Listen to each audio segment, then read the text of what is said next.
Salut mes chers élèves. Dans notre cours d'analyse d'aujourd'hui, nous allons travailler avec les suites numériques. Ok, donc on va s'accentuer surtout sur la récurrence d'ordre 1 de la forme U2n plus 1 égale à AUN plus B.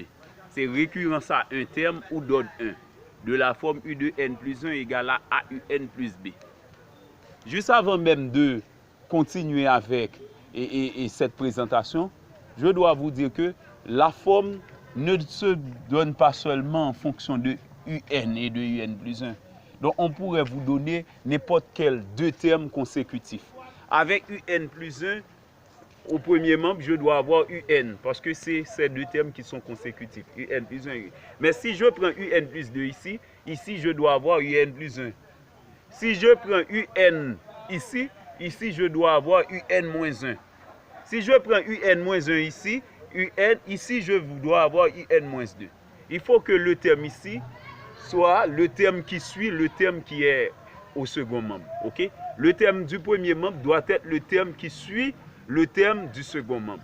Et bien maintenant, le coefficient du terme du second membre, c'est A, et le terme constant, c'est B. Okay? Donc c'est ça, c'est cette forme-là. C'est récurrence à un terme. Maintenant, nous allons lire quelques petites notes là-dessus. C'est les suites récurrentes à un terme ou d'ordre 1 de la forme U2n plus 1 égale à AUN plus B ou ABUN sont des réels, s'étudie très simplement. Ok, donc il y a un cas. Donc les cas que nous allons voir, autres que le cas général, ce sont des cas que nous avons déjà vus dans notre cours. Premièrement, lorsque A est égal à 1. Quand A est égal à 1, qu'est-ce qui va se passer? On va avoir U2n plus 1 égale à UN plus quelque chose. Cela veut dire que chaque terme de la suite UN va être ajouté de B pour donner le terme qui suit.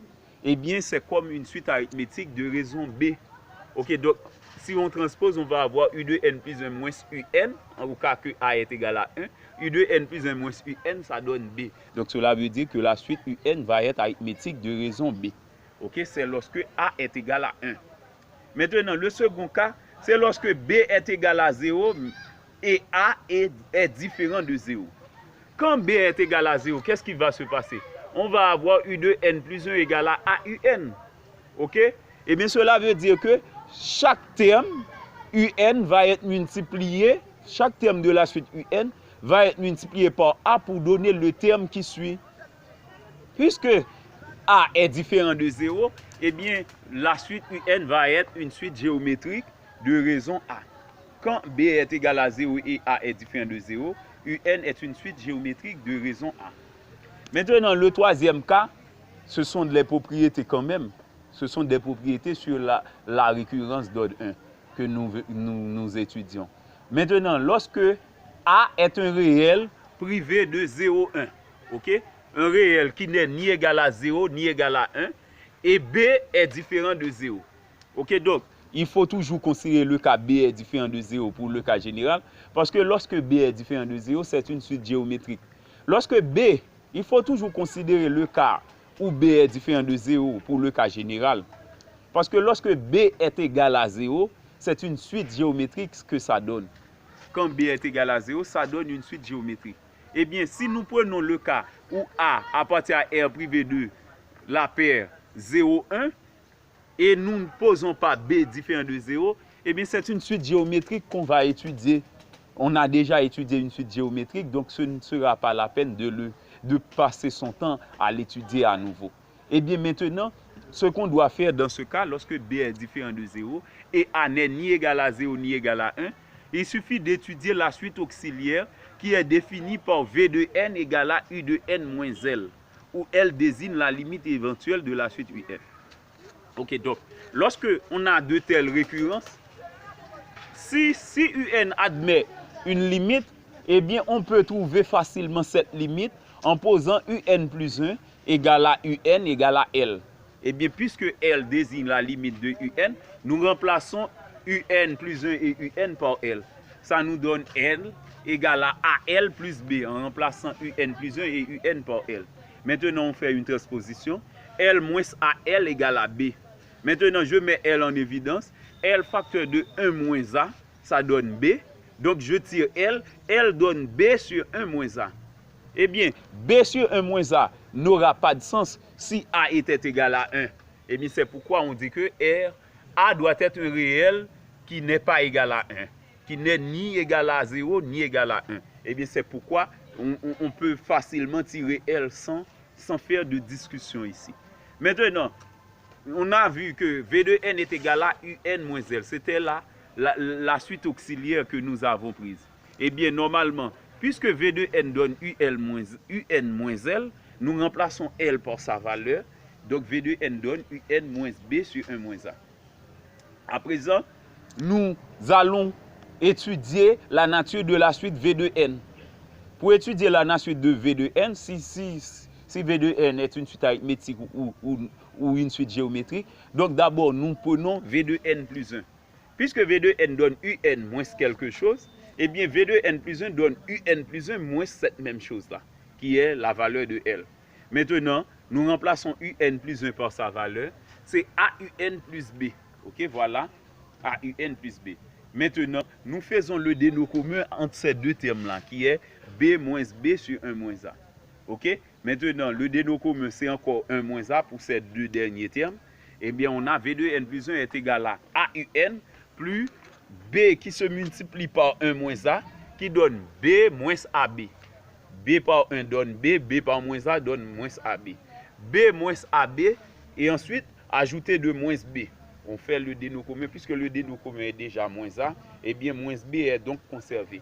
On a B moins AB moins B sur 1 moins A pour cette partie. Maintenant, je fais la réduction. B moins B, ça donne 0. On a V de N plus 1 est égal à AUN moins AB sur 1 moins A. On peut remarquer, puisque A n'est pas nul, A n'est pas égal à 1. Eh bien, on peut mettre A en évidence comme bon ensemble. Je mets A en évidence, en divisant ce terme par A, ça donne UN. En divisant ce terme par A, ça donne B. Ok? Eh bien, donc, ça donne B sur 1 moins A. Donc, le terme AB, si on divise AB par A, ça va donner B. Eh bien, on va avoir B au numérateur uniquement sur 1 moins A. Eh bien, c'est pourquoi on a V de N plus 1 est égal à A, facteur de UN, moins B sur 1 moins A. Que peut-on remarquer? La même expression V de N est donc réapparue ici. Eh bien, puisque on a la nouvelle expression V de N, eh bien, on peut dire que V de N plus 1 est égal à A, facteur de UN, moins L. Puisque ce rapport était égal à L, nous écrivons à nouveau UN moins L. Et UN moins L désigne la valeur de V de N. Eh bien, V de N plus 1 donne A par V de N. Eh bien, puisque V de N plus 1 donne A V de N, eh bien, la suite V de N est une suite géométrique de raison Q égale à A. Ok, donc, nous avons appris lorsque nous avons V de N plus 1 qui s'écrit comme un réel qui se multiplie par V de N, eh bien, on dit que la suite V de N est une suite géométrique de raison Q égale à cette valeur qui se multiplie par V de N. Puisque c'est A qui se multiplie ici, eh bien, je dis de raison Q égale à A. Le terme général d'une suite géométrique, c'est prendre le premier terme.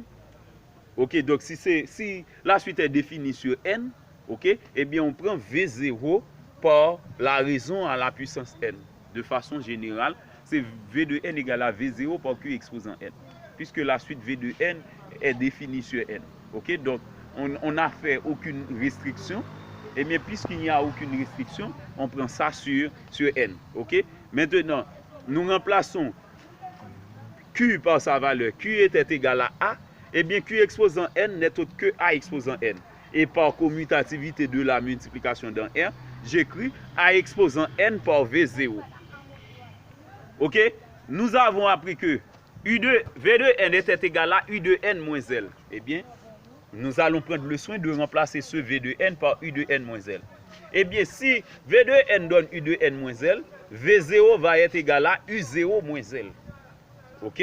Maintenant, nous remplaçons dans cette même relation, nous remplaçons V de N par sa valeur, V0 par sa valeur, jusqu'à l'obtention U de N moins L est égal à A exposant N, facteur de U0 moins L. Eh bien, c'est cette relation-là qui donne le terme général de la suite UN. Ok, donc, si on vous donne une récurrence d'ordre 1 sous cette forme, et l'on vous demande de trouver le terme général de la suite UN, il suffit d'appliquer cette formule. C'est U2N moins L est égal à A exposant N facteur de U0 moins L. Ok, donc sans perdre de temps, nous allons appliquer ça dans un exercice. Déterminer dans chaque cas le terme général de la suite UN si U0 donne 1. Ok, donc dans chaque cas, U0 donne 1. C'est la même suite UN qu'on donne dans chaque cas. Eh bien, nous allons prendre U0 égale à 1 dans chaque cas. Cela veut dire que dans chaque cas, la suite UN va être définie sur N. Dans le cas A, dans le premier cas, on donne UN plus 1 égale à 5 UN moins 6. N appartient à N. Donc, N appartient à N ici, ce n'est pas pour la suite, mais c'est pour la relation de récurrence. Puisque dans cette relation de récurrence, on peut attribuer à N la valeur 0, donc N appartient à N dans cette relation de récurrence. Mais dans la deuxième relation, c'est 2 UN égale à, donc dans le second cas, 2 UN donne UN moins 1 plus 5. Ok? N appartient à N star. Puisqu'on donne U0 égale à 1 pour les deux cas, eh bien cette suite est aussi définie sur N. Mais pour la relation de récurrence, c'est sur N star que UN, et donc la relation de récurrence, c'est sur N star que ça est défini. Pourquoi? Parce que on ne peut pas attribuer à N ici la valeur 0. Même que U0 existe, mais si on donne à N la valeur 0 ici, on va avoir U2 moins 1 qui n'existe pas. Parce que les indices des suites donnent toujours un entier naturel. Et bien c'est pourquoi il faut attribuer à N la plus petite valeur, c'est 1. Donc N doit être supérieur ou égal à 1 dans cette relation de récurrence. Mais dans les deux cas, les deux suites sont bien définies sur N. Ok? Et bien maintenant, nous commençons avec la partie 1. Dans la partie 1, autre que U0 égale à 1, dans la partie A, disons, autre que U0 égale à 1, on donne U2N plus 1 égale à 5UN moins 6. Et bien pour trouver le terme général, on applique la formule, c'est U2N, c'est U2N que j'écris ici, c'est une faute, donc c'est quelque chose. Ok, donc c'est U2N moins L est égal à A exposant N, facteur de U0 moins L. Ok, maintenant, A, que représente A, c'est le coefficient du terme qui vient avant le terme du premier membre. U2N plus 1, c'est le terme qui suit UN, et bien le coefficient de UN, c'est 5. Ok? Donc le coefficient directeur A, c'est bien 5. A vaut 5, B c'est moins 6. Eh bien, pour trouver la valeur de la limite L suivant les démarches précédentes, L était égal à B sur 1 moins A. C'est la limite de la suite. C'est remplaçant UN et UN plus 1 par L qu'on va trouver et B sur 1 moins A. Eh bien, on remplace B par sa valeur, A par sa valeur. B c'est moins 6, A c'est 5. Ça donne moins 6 sur 1 moins 5 qui donne moins 6 sur moins 4. 1 moins 5 donne moins 4. On simplifie par moins 2. Donc, L donne 3,5. Maintenant, on revient à la formule. On remplace toutes les variables par leurs valeurs respectives. On a U2N moins 3,5, la valeur de L, est égale à A exposant N. La valeur de A, c'est 5. Facteur de U0 qui donne 1. Ok, par hypothèse, U0 donnait 1. Facteur de... C'est 5 exposant N, facteur de 1 moins 3,5. 1 moins 3,5, le dénominateur c'est 2, 2 par 1, 2, 2 moins 3. Ça donne moins 1,5. Donc on a UN moins 3,5 est égal à 5 exposant N, facteur de moins 1,5. Puisque 1 moins 3,5 donne moins 1,5. Maintenant, je multiplie moins 1,5 par 5 exposant N. Donc UN moins 3,5 donne moins 1,5 par 5 exposant N. Maintenant, je transpose moins 3,5 au second membre. UN donne moins 1,5 par 5 exposant N plus 3,5. Où N est entier naturel. Ok? Donc N est entier naturel. Pourquoi? Parce que la suite UN était définie sur N. Donc vous voyez, sans perdre de temps, nous trouvons le terme général de la suite UN. Maintenant, si vous voulez, vous pouvez vérifier en attribuant à N la valeur 0, on va trouver U0 égale à 1. Et si vous voulez, vous pouvez, avec cette relation de récurrence, trouver plus que... Et pour trouver une infinité de termes U de N dans cette relation de récurrence et vérifier dans cette relation que ça va donner le même résultat. Ok? Donc c'était tout pour la partie A. Maintenant pour la partie B, c'est encore une relation de récurrence, mais cette fois, cette relation de récurrence est définie sur n star, même que la suite UN est toujours sur n, est toujours bien définie sur n. Maintenant, c'est 2UN égale à UN-1 plus 5. Je vous avais bien expliqué lors de la présentation, lorsqu'on a la forme, la relation de récurrence, on doit avoir U2N plus 1 égale à AUN plus B. Ce sont deux termes consécutifs. Le terme qui suit au premier membre et le terme précédent, ok, au second membre. Le coefficient du terme précédent, c'est A. Avec UN plus 1, on peut avoir UN. Mais lorsque c'est UN-1 qu'on doit avoir ici. Parce que le terme qui vient juste avant UN, c'est UN-1. Et bien, c'est pourquoi, avec cette relation de récurrence, nous allons prendre le soin de tirer UN en fonction de UN-1, puisque c'est UN qui suit UN-1. Eh bien, on tire UN en divisant chaque terme du second membre par 2. Eh bien, en divisant UN-1 par 2, ça donne 1 demi UN-1. En divisant 5 par 2, ça donne 5 demi. On a 2UN est égal à UN-1 plus 5 qui nous donne UN égale à 1 demi UN-1 plus 5 demi. Cette relation de récurrence est aussi équivalent à UN plus 1 égale à 1 demi UN plus 5 demi.